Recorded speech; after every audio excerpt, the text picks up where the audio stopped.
Hi, my name is Allie Jones. I'm from South Prairie High School, and this is my interactive bulletin board, Crazy Coins. The TEAC is 1.4 for first graders, and the objective of this lesson is for students to learn and identify coins such as the penny, nickel, dime, and quarter. So for the first activity, I have identification cards, and what the students do is they place this identification card under the coin that they think it fits best with the description.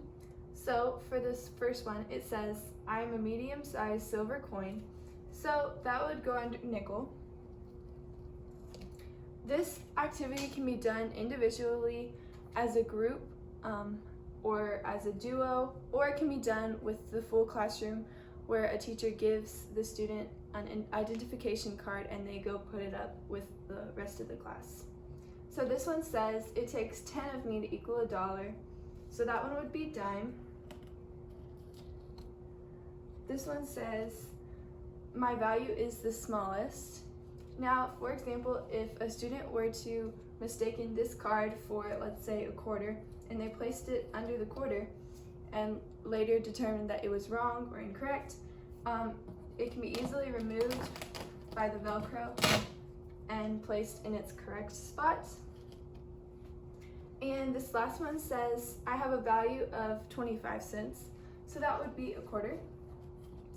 And for the teacher to determine the best way to check their students' work, if they want to check it or if they want to give this to a student to check, I have an answer key for these cards specifically, so that way they can check their students' work. And another thing about this activity is that if the teachers felt like they wanted to add more difficult questions, they could easily switch it out and make the lesson harder or more difficult or easier for their students, depending on how they see best fit in their classroom. So for the second activity, I have located on both of the sides of the board, and it is a questionnaire game, and it involves these hand-held coins for each coin.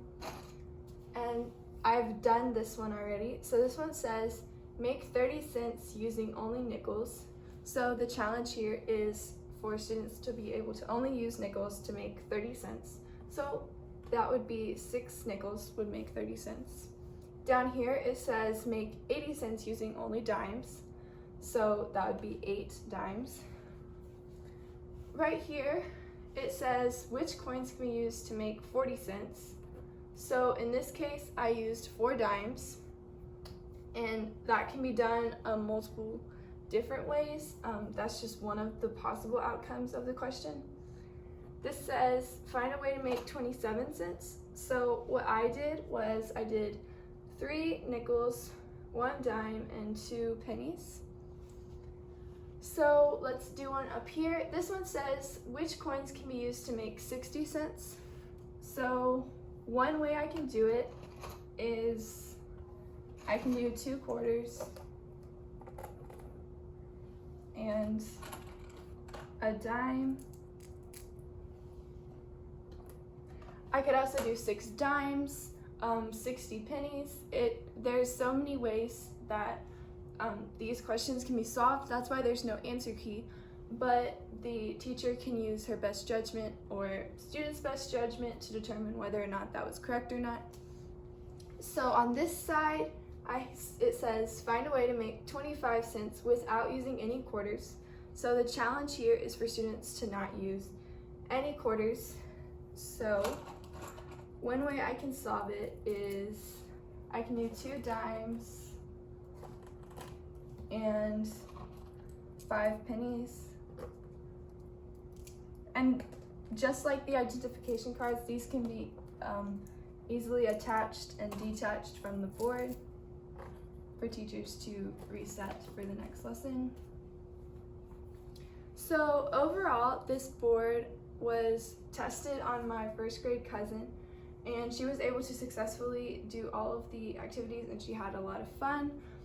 And I chose this topic specifically because this is something I struggled with as an elementary school kid, so I thought of this as an easier way and a more enjoyable way to learn how to do your coin.